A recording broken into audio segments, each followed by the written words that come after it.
وحشتوني قوي. عارفه اني مقصره معاكم وبقى لي حبه كده ما نزلتش فيديوز جديده في سلسله الفيديوهات بتاعت كورس الميك اب، بس هو السيزون وضغط الشغل اللي مخليني مش لاحقه. انما انا بحبكم، انا هنكمل المسيره، هنكمل وهنكتسح المجال، وكل بنوته مستنيه تخلص الكورس علشان تنطلق بقى احلى ميك اب ارتستات في الدنيا. وكل بنوته عايزه تدلع نفسها ومتابعه الفيديوهات دي وبتتعلم لنفسها. هنكمل ان شاء الله الاسبوع ده كمان، انزل لكم اكتر من فيديو، لان انا بستمتع حقيقي. اكتر حاجه بحب اصورها وانزلها هي الفيديوهات دي، بحس اني بعمل حاجه مهمه ومفيده، وكمان بتجيلي فيدباكس لذيذه كده زي دول. فهنكمل مع بعض عشان كمان ما اضيعلكوش وقتكم. انا جهزت البشره، عملت الخطوات اللي فاتت كلها، يعني ده كده الدرس الثامن، فكل درس بيكمل بعضه. وهنبدأ بقى في الخطوة الجديدة النهاردة. يعني احنا كنا واقفين عند توزيع الفاونديشن. النهاردة بقى درس مهم جدا ولازم تركزي فيه، لان الغلطة فيه بفورة تقدري تغيري الملامح وتشقلبيها، تخليها احلى، تخليها غريبة، تخليها يعني خدعة كده بصرية ولذيذ قوي قوي قوي، وهو الكونتور والهايلايت. فركزي كده معايا ورقة وقلم وتعالوا نلعب مع بعض.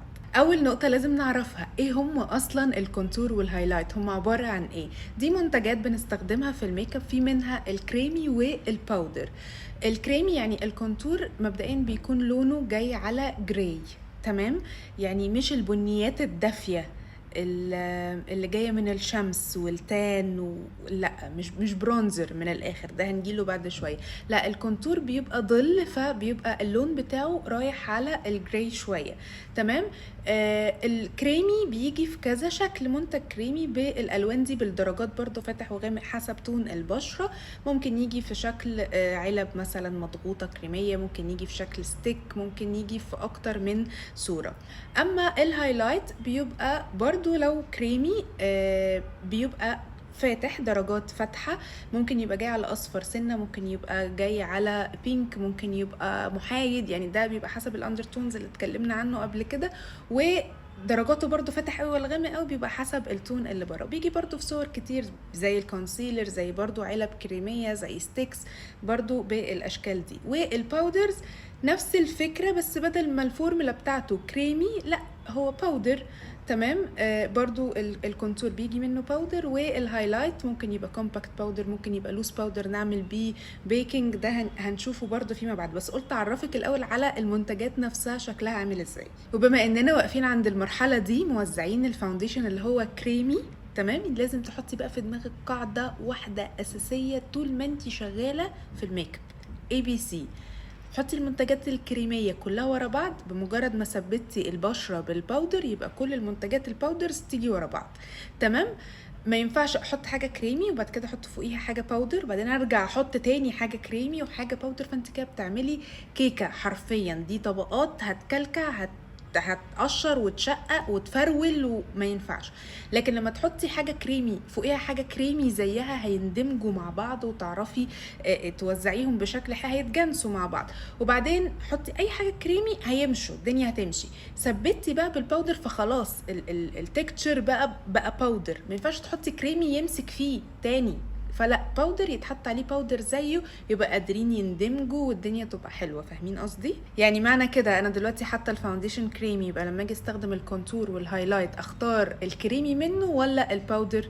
هنختار الكريمي لان هنحطه على كريمي زيه. لكن لما اثبت البشره بالباودر هنرجع بقى للكونتور والهايلايت اللي هو باودر. وانتي فيما بعد، يعني انا في الكورس ده بقول لك كل الخطوات، وانتي فيما بعد تقدري تمنتجي اي حاجه منهم، تعملي سكيب لاي خطوه فيهم عادي. يعني مش شرط تعملي كل الخطوات وتكتري حتى منتجات وطبقات على بشرتك. يعني ممكن بعد كده تتجاهلي الكونتور والهايلايت الكريمي وتكتفي بس بالباودر اللي هتحطيه في الاخر ويديكي نفس الشكل، تمام. فانا بس بعرفك كل الستبس كده بالترتيب وكل الحاجات، وانتي في الاخر يعني اختاري اللي يناسبك. حلو قوي. النقطة اللي بعدها بقى، ايه وظيفة الكونتور والهايلايت؟ بصي يا ستي، دول اللي بيحددوا لك ملامح الوش. بمعنى احنا وشنا ده سطح مستوي، ولا في حاجة بارزة وفي حاجة داخلة وفي خدود، يعني في حتت طالعه وحتت داخله، فطبيعي ان الحتت اللي طالعه هتبقى واخده ضوء فهتبقى فاتحه، والحتت اللي داخله جوه دي هتبقى غامقه. يعني انا دلوقتي مش حاطه اي حاجه غير فاونديشن. بصوا كده على بشرتي الحته دي، علشان هي داخله عندي هنا في حفرة تحت عظمة الخد، فعاملة ظل الجراي اللي احنا بنقول عليه اللي هو الكونتور. تمام، لو انا بصيت ستريت شايفين الخطوط دي، الظل اللي جنب الانف. اي حتت داخلة في وشك هتلاقيها غامقة، اي حتت بارزة في وشك هتلاقيها منورة. تمام، هو دوت لو حد ليه في الرسم، لو انت جيتي ترسمي ملامح على ورقة، هي الورقة سطح مستوي، لو جيتي ترسمي الملامح هتبقى برضو الملامح مبططه كده.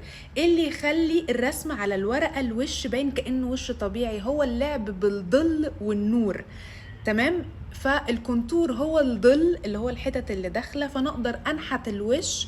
اي حتت انا عايزه ادخلها لجوه هستخدم ساعتها الكونتور. هي دي القاعده بتاعتنا، اي حتت انا عايزه ابرزها اطلعها لبره، ادي ايحاء كده للنظر ان الجزء ده بارز، ساعتها هستخدم عليه اضاءه اللي هو اللون الفاتح. هنا بقى في مفترق طرق، عندك نهجين. نهج يقولك انا مش عايزه اغير ملامح وشي، انا الميك اب بيطلعني واحده تانية غيري، انا عايزه ابص في المرايه الاقي نفسي هي انا. فساعتها لما تيجي تستخدمي الكونتور والهايلايت، لان دول اكتر حاجه مسؤوله على انها تلعب وتغير ملامح الوش، فساعتها وانت بتستخدميهم هتستخدميهم على مناطق الظل والنور الحقيقيه اللي في بشره الكاستمر اللي قدامك. يعني هتشوفي فين الحتت اللي داخله عندها، وهترجعي كده ايه تعززي اللون ده، لانك بعد ما بتحطي برضو الفاونديشن ولو هو في الكفرج بتحسي ان كله بقى اسطمبه واحده، كله بيل كده ابيض. فبترجعي تحيي تاني الملامح وتشكليها وتحدديها بناء على ملامحها الاصليه. الحتت اللي داخله هحط فيها كونتور، الحتت اللي بارزه هحط فيها هايلايت.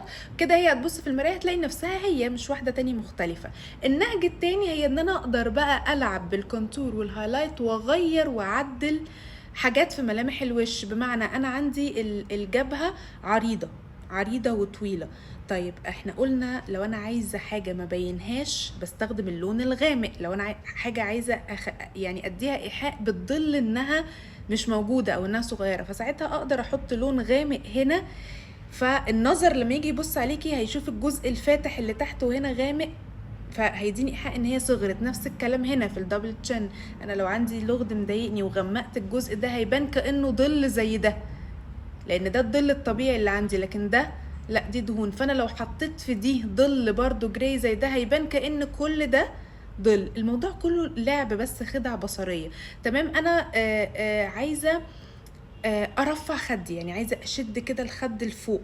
طيب انا ساعتها هخلق هنا زي حفرة وهمية ان انا اشد كده الكونتور لفوق فيبين لي ان كل ده مشدود. تمام، لا استني لحظه، انا عايزه اعمل خدود، اصلا انا وشي نحيف ومفيهوش خدود، فتقدري بالكونتور تعملي عظمه وهميه بس مش مسحوبه لفوق، لا تعمليها بشكل كده ايه دائري، فساعتها الحته دي هتبان حفره، وتحطي هنا هايلايت فتبرز اكتر فيبان ان احنا عندنا خدود.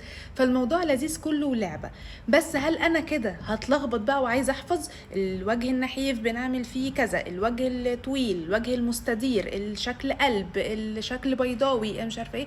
لا ده شغل الكتاب، ده انا ما بحبوش. انا مش هحفظك اشكال واستنباط معينه للكونتور والهايلايت لكل وش ونقعد نذاكر قبل ما نشتغل ونشوف هنتعامل ازاي مع الوش ده. هتطلع لي واحده دلوقتي تقول لي يا ستي ما نحفظ وخلاص، ليه وجع الدماغ؟ يعني انا هتعب شويه في الاول لحد بس ما اتعود خلاص ان هي استنباط الوشوش اشكالها كذا، الكونتور والهايلايت بتاع كل وش كذا، وهتعود والدنيا هتمشي.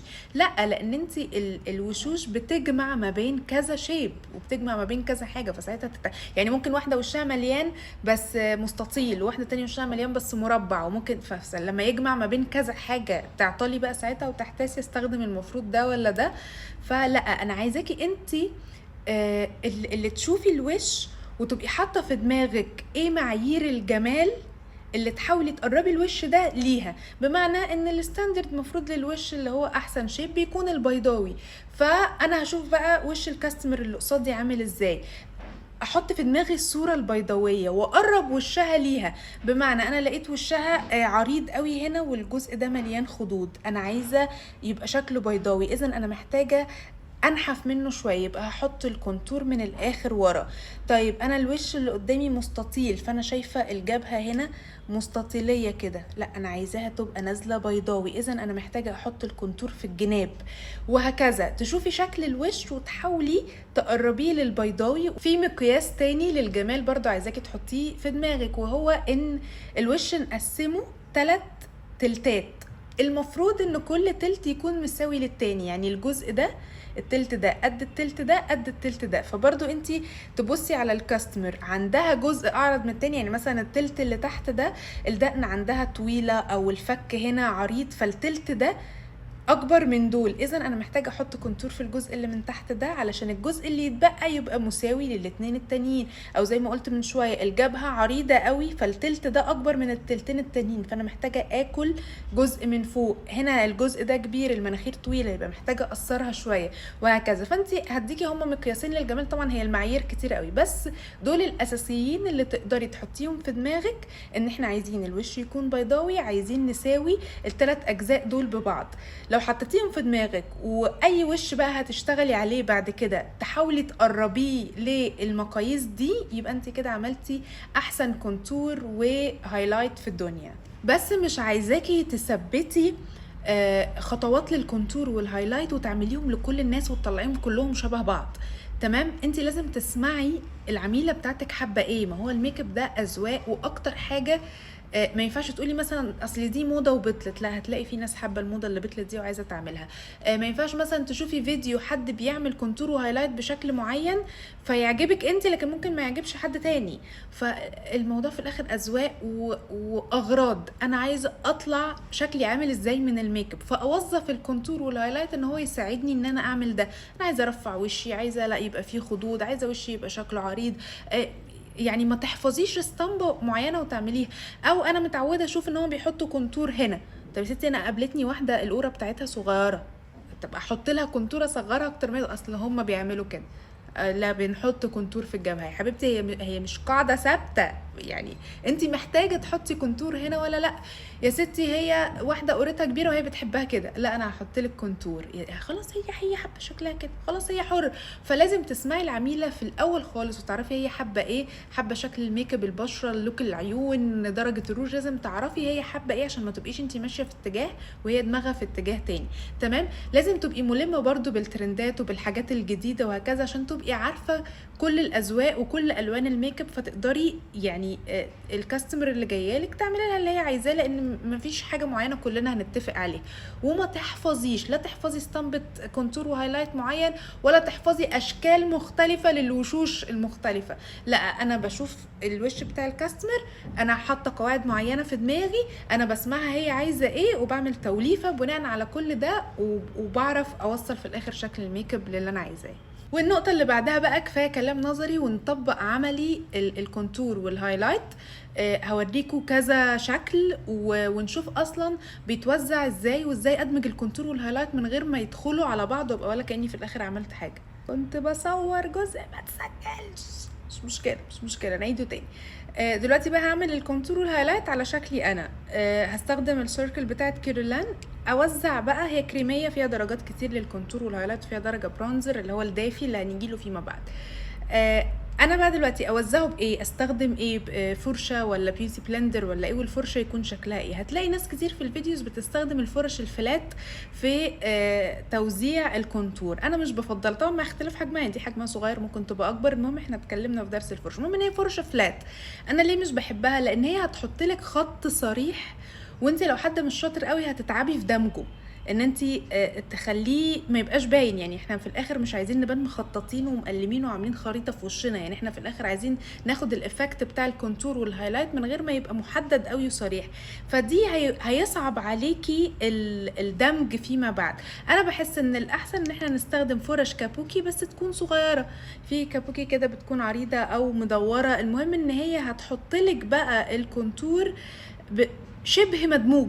يعني فاهمين قصدي؟ البرودكت مش مكتل ومجمع في خط معين، لا، محطوط بشكل واسع، ففي الدمج في البيوتي بلندر يبقى اسهل وانعم حتى ما ياخدش معاكي وقت. طيب لملامحي انا محتاجين نعمل ايه علشان نقرب شيب وشي للبيضاوي وعلشان نراعي حتة الأتلات دي. أنا شايفة بالنسبة لي إن الجبهة عريضة شوية، صح كده؟ يعني المفروض الدقن نازلة رفيعة بس الجبهة عريضة، فأنا محتاجة أخليها بيضاوية شوية. إذا أنا محتاجة أكل الجزء ده، يعني الجبهة من الجنب من هنا، اللون مش عارفة ظاهر عندكم ولا لأ، ومن الناحية التانية. تمام. ومحتاجة من فوق خط خفيف. تمام. شايفين الخط اوريدي محطوط مدموج ازاي؟ مش خط شارب كده. فبعد كده لما ارجع بالبيوتي بلندر برضو اطبطب هيبقى الموضوع بالنسبة لي سهل. وطبعا عندي اللغد منور اهو، فالجزء ده عندي هنا عريض بسبب الحتتين دول، فمحتاجين ندخلهم جوه شوية، فهغمق الجزئية دي. تمام.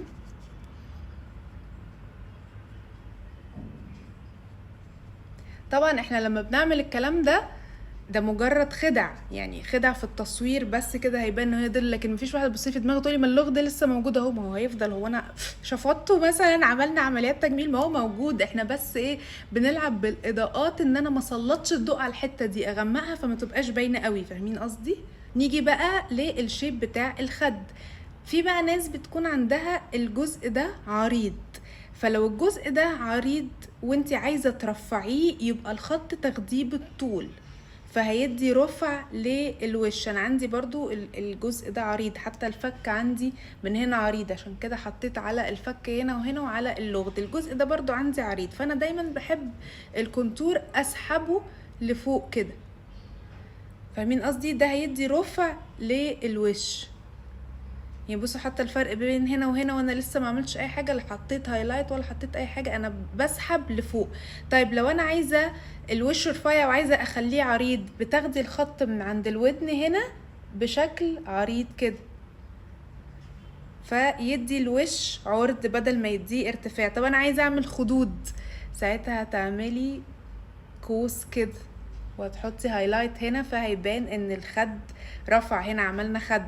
تمام. وتقربي البلاشر وتقربي كل شغلك من قدام هنا عشان تبيني الخدود. لكن في الشكل المرفوع ده هتحطي كل حاجة على فوق ومن الاخر مش من قدام، فيدي ايحاء ان ده نازل وكل الشغل بتاعي عندي ورا هنا. شايفين الفرق؟ هي الفكرة في كده، العب ازاي بالكونتور وانا عايزة اوصل لايه، الوش اللي قصادي محتاج ايه، وبشتغل على الاساس ده. طيب وكونتور المناخير على حسب برضو المناخير فيها. طبعا الكونتور هنستعين بقى بالفرشة الرفيعة دي، لان انا عايزة حاجة دقيقة تحدد معايا الانف. لو انا الانف بتاعتي طويلة فانا محتاجة اقصرها شوية. هقصر منين؟ من هنا ولا من فوق؟ انا مينفعش اقصر من هنا لان هنا مفتوحة على الجبهة، فبقصر في الجزء اللي من تحت ده كأنه تبع الظل اللي من هنا، فساعتها هتاكلي جزء كده من تحت هنا. تمام. تغمقي الجزئية دي لو هي طويلة. طيب لو هي قصيرة فانا بعمل ايه؟ لا، بحاول اخد كده الخطين بتوع الانف اللي بتحددها لي واطلع لفوق كمان اوصله بالحاجب، لان انا عايزة ادي ايحاء قد ايه الانف المساحة بتاعتها طويلة وهكذا. طب الانف بتاعتي عريضة، يبقى انا محتاجة اكبر الخط اللي هنا، والخط اللي هنا ده اطلعه لفوق مش للجنب، لان انا مش عايزه انزلها ابينها اعرض من كده. لا، انا باخد الخط وبطلع لفوق علشان اعمل ظل هنا اكبر. تمام. ومن الجنب برضو نفس الكلام وهكذا. طب عريضه من تحت، احط هنا الكونتور هنا وهنا، اغمق الجزئيتين اللي من الجنب وهكذا. ما تحفظيش شكل معين. عايزه اخلي الارنبه بتاعت الانف هنا واضحه كده ومرفوعه، يبقى اغمق حواليها، اغمق الجزء اللي تحت واغمق من هنا كمان وافتح في النص فتتبرز معايا. فاهمين الفكره؟ رسم والوان. لحد هنا انا شغلي مش كامل. ليه؟ لان ما ينفعش الكونتور من غير الهايلايت، هو اللي هيبرزهولي. انا دلوقتي غمقت الجزئيه دي، عايزه بقى انور الجزء ده ف يبان بقى مع الدمج ان انا حطيت كده سبوت لايت على الحته دي والجزء ده غمقته، فنظري ما يجيش عليه. تمام. طب انا لو العكس، لو انا الجبهه عندي صغيره، طبعا مش هنحط كونتور، وساعتها وصلي يعني وسعي بالهايلايت. تمام. تحسي ان اديتي مساحه للجزئيه دي. الكونتور بتاع الانف مش هيبان غير لما تحطي هايلايت على الانف. تمام. انا كده ايه حددت ونورت. عايزه مثلا هنا الجزئيه دي، عايزه الشفايف يعني الشفه اللي تحت دي ابينها ان هي ممتلئه اكتر، يبقى ممكن انور الجزء ده واغمق. هنحاول بقى نغمق الحته دي، تمام. فهتديني احساس ان دي خافسه كده لجوه، فالشفه هنا اكبر، والدقن هنا انا خليتها بارزه، تمام. الخدود اللي اتكلمنا عليها هنا انا ممكن احط هنا كده الهايلايت، فيبان ايه ان انا بقى عندي الخدود هنا منوره عن هنا، تمام. طيب هنا انا عايزه اكمل، يبقى هرفع كده. فاهمين الفكره؟ لعبه. انا عايزه احدد الفك الغامق اللي تحت ده، يبقى احدد هنا كده خط، تمام. وهنا نفس الكلام. فانا كده ايه حددت الكونتور بتاعي. فاللي بيبرز لي الكونتور وبيبينه هو الهايلايت. افتح فين واغمق فين بيبقى على حسب انا عايزه اوصل لايه. الجزء اللي تحت العين ده بيبقى داخل لجوه، الكتير بيعمل لنا هالات، يبقى انا عايزه افتح الجزئيه دي، يبقى نور تحت العين. استني، انا بشوفهم بيعملوا مثلث كده هنا. ستي احنا مالنا ومال اللي بنشوفه؟ كل تكنيك بيديني شكل معين في الميك اب. اللي بيعمل مثلث هنا بيبقى بيرفع برضو الوش مع الكونتور، لكن اللي بيعمل مثلا كده وكده يبقى بيشد الوش، بيرفع الجزئية دي. ده يديني شكل وده يديني شكل. انهي الصح وانهي الغلط؟ مفيش صح وغلط، ده شكل وده شكل. انهي القديم ومطه بطلت وانهي الجديد؟ يا ستي في ناس لحد دلوقتي بتحب تعمل كده عادي جدا، تنور الجزء ده. في ناس لا، ما بتحبش الجزء ده منور، بتحب تحط فيه بلاشر، تقرب البلاشر كده وتعديه على المناخير، وهكذا. في برضو كونتور حلو بيتعمل للشفايف فوق الشفة نفسها. لو غمقنا الجزء ده يديكي ايحاء برضو ان هي مرتفعة، ان الجزء ده داخل جوه وهي مرتفعة، تمام. هي بس عشان الفرشة فيها كمان فاتح وغامق، بس قلت اوريها لكم بسرعة. تحددي هنا وهنا، تمام. ممكن تحددي الجزء ده اللي داخل لجوه تغمقيه، وهنا تنوري، وهكذا. شوفي ايه اللي داخل ايه اللي طالع، ايه اللي عايزه تبينيه، عايزه تغيريه وتلعبي. طيب التوزيع بقى والدمج اعمل ايه بعد الخريطه اللي انا رسمتها؟ طبعا انا عامله اي كلام في وشي، اشكال يعني مختلفه وكده، بس هو التكنيك واحد. سبونج مبلوله ومعصوره كويس قوي ما فيهاش ميه، وبالطبطبه تدمجي. انا من رايي توزعي الغامق الاول بعدين الفاتح. ليه؟ لانك لو وزعتي الفاتح وبعد كده وزعتي الغامق وساح منك او كده، ممكن تحسي انا غمقيت، انا اسمريت، فاهمه؟ لكن لو وزعتي الغامق والابيض بعد كده عليه، الدنيا هتبقى احسن شويه، خصوصا في الاول لو انتي لسه مش شاطره. فبالطبطبه برضو هنوزع كل حاجه مكانها، تمام. الكونتور بتاع الخد ما تنزليش بيه لتحت، يعني وانتي بتوزعي وزعي، ولقيتي مش عارفه تروحي فين، ممكن سنه لفوق، تمام. مش عايزين ننزل هنا ويسيح مننا الوش ينزل لتحت ويبقى غمقنا كل حاجه، تمام. فافضلي رايحه جايه بالطبطبه، ولو عايزه تاخدي حركه يبقى الحركه دي تبقى لفوق. فوق هنا احنا لسه ايه هنحط بلاشر وهنحط حاجات تاني، فالدنيا هتظبط، لكن تحت هنا لازم يبقى نظيف. فاهمين قصدي؟ وما تزهقيش وخدي وقتك في الدمج والتوزيع، عشان مش عايزين خطوط تبقى باينه. طب لقيته نشف مني على ما انا رسمت في الوش كله ومش راضي يتحرك معايا، اعمل ايه؟ رشي فاكس سبراي يا اما على السبونج يا اما على الوش، وادمجي، هيساعدك ان هو يرجعه فريش تاني وتعرفي تدمجي. وفي فيديو كنت عامله الفرق ما بين الفاكس سبراي والسيتنج سبراي، ممكن نبقى نتكلم عنه في الكورس برضه. هتفضلي بنفس الطريقه توزعي ايه كل الحاجات الغامقه الاول اللي انت حطيتيها، تمام. وبعد ما تخلصي كل الغامق بجزء تاني من السبونج تبدأي تدمجي الايه الجزء الفاتح، تمام. هخلص الخريطة دي واجيلكم. تركاية بقى مهمة. طيب وانا بدمج الكونتور والهايلايت جلت مني كده ومعرفتش والكونتور نزل مني لتحت، اصلح المشكلة دي ازاي؟ ارجعي للفرشة بتاعت الفاونديشن واظبطي الجزء اللي انتي محتاجة تظبطيه، تمام. هنا نفس الكلام. مثلا لو انا الدنيا باظت مني، الكونتور نزل مني قوي، فنص القوره انت المفروض بتشتغلي على التلت بس، نصها مثلا غمق، ارجعي بالفرشه بتاعه الفاونديشن وتقدري تظبطي اي حاجه باظت منك. وبالمره قبل ما نقفل الفيديو، بما اننا بنتكلم على المنتجات الكريميه، احنا كده خلصنا الكونتور والهايلايت الكريمي، المفروض بقى نحط كل الحاجات الكريميه قبل ما اثبت بالباودر. طب ايه متبقي كريمي تاني؟ يعني خلاص حطيت الكونسيلر او الهايلايت وحطيت الكونتور وهكذا، ممكن تحطي بلاشر كريمي. هو البلاشر فيه منه برضو باودر وكريمي. لما تحطي كريمي الاول وبعدين باودر هيبقى ثابت معاكي اكتر، تمام، لان الكريمي هيثبته الباودر فاللون يبقى متعزز ويقعد معاكي وقت اطول. البلاشر هتتعاملي معاه برضو ان هو يكمل لك الشكل اللي انت عايزه توصلي له. يعني انا مثلا رفعت بالكونتور والهايلايت الجزء ده لفوق، فما اجيش احط البلاشر هنا، طب ما انا كده نزلت الخد تاني لتحت، لا، يبقى اذا البلاشر يكمل لي الرساله اللي انا عايزه اعملها برضو، يبقى يرفع لي ويشد لي الوش لفوق، تمام. طيب لا، انا عايزه ابرز منطقه الخدود وخدت الكونتور والهايلايت بشكل معين، اذا البلاشر هحطه هنا على التفاحه كده بتاعه الخد.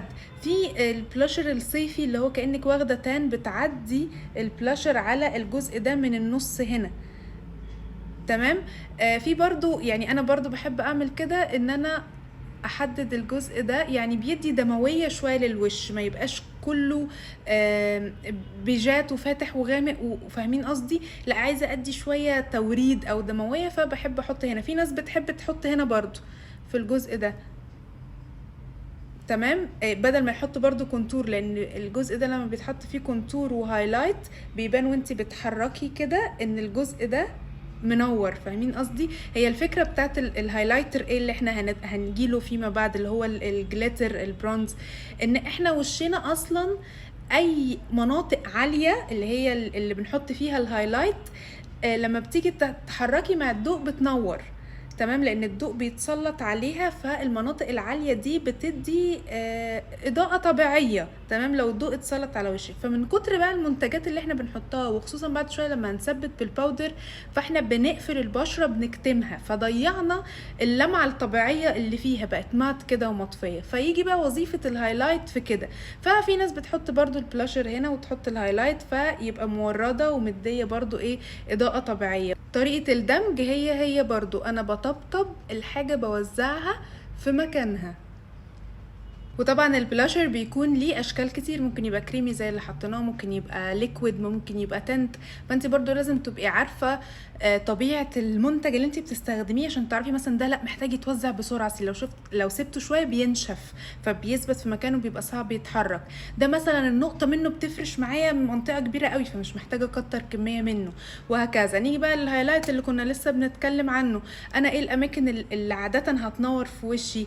هتلاقي اي جزء عالي زي الارنبه بتاعت الانف، مش كل ده، يعني مش كل الخط ده بيكون منور، يعني هي نقطه هنا كده بين العينين، تمام. الجزء العالي هنا بتاع الخد، يعني بصوا عشان لسه مثبتناش في الباودر، دي باينه، دي منطقه عاليه عندي بيكون فيها هايلايت. هنا نفس الكلام، ممكن تقربيه لقدام شويه بس لو ما عندكيش مسام واسعه هنا، لان الهايلايت هيبينها اكتر. مثلا الجزء ده عايزه ابرز الدقن بتاعتي اكتر وتبقى منوره، تمام، زي ما قلت لكم ايه، بيتحط برضو هنا بحيث لما تحركي وشك يمين وشمال يبقى الاجزاء العاليه دي بتنور. تحت عظمه الحاجب مثلا الحته دي عاليه فبتكون منوره. فما فيش قاعده ثابته. في ناس بتحب الهايلايت فتقولك كتري لي الهايلايت، انا بحب يكون وشي كده ايه، جلوي. في ناس تانية تقولك لا، انا بحس ان انا وشي بيبقى عرقان، خصوصا ان انا بشرتي دهنيه وكده كده هتفرز دهون بعد شويه فما تكتريش. في ناس بتحب تقربه هنا، في ناس بتقولك لا، انا بحب الخد يكون مسحوب، لا بحبه منور من قدام. دي اذواق ودي اشكال في الميك اب، كله حلو طالما ده مريحك. كده احنا خلصنا المنتجات الكريمية اللي ممكن تحطيها على بشرتك. يجي بقى بعد كده خطوة التثبيت، وده اللي احنا هناخده الفيديو الجاي. لما بنثبت بعد كده البشرة بالباودر، بنرجع نحيي الاماكن دي تاني باللي زيها باودر، اسمها تفنيش البشرة، بتفنشيها. انتي اوريدي حطيتي الاساسيات بتاعتك، وحطيتي الكونتور والهايلايت والبلاشر والهايلايتر، كل المنتجات دي الكريميه في زيها بالظبط باودر بتتحط، بس بعد ما تثبتي البشره كلها بالباودر بترجعي تحييها تاني. وزي ما قلت لك تقدري تكنسلي حاجه، يعني تقدري تلغي الحاجات الكريميه دي، تحطي بس الفاونديشن وتثبتي بالباودر، وتحطي التفاصيل دي كلها بالباودر بس. وفي تكنيك برضو اللي هو الاندر بينتنج، بيخليكي تحطي كل التفاصيل اللي احنا حطيناها دي تحت الفاونديشن مش فوقيها، يعني تبداي بالكونتور وبالهايلايت والبلاشر والهايلايت، كل الحاجات الليكويد والكريمي دي تحطيها الاول، بعد كده تحطي طبقه خفيفه من الفاونديشن، ومش في كل الاماكن، يعني الاماكن اللي انت اوريدي حاطه فيها كونتور وهايلايت وهي الكفرج بتاعها حلو مش محتاجه تخفيها تحطي فيها فاونديشن، بتحطي في الحتت اللي باقيه في الوش، او لو الفاونديشن بتاعك لايت خالص ممكن تحطي فوق الحاجات اللي انت حطيتيها وتدمجي، بيدي بقى شكل رهيب ان التفاصيل دي طالعه من جوه بشرتك نفسها، تمام، مش حاجه محطوطه على البشره، بيبقى شكله طبيعي اكتر وحلو قوي.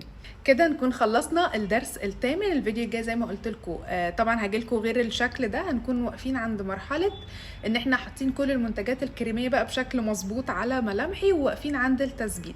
هنشوف بقى التثبيت بلوس باودر ولا بكومباكت باودر، امتى استخدم دي وامتى استخدم الثانيه، البيكنج ده عباره عن ايه، تفنيش البشره. هنكمل الخطوات مع بعض. يا رب تكونوا استفدتوا وعجبكم الفيديو، بحبكم قد الدنيا.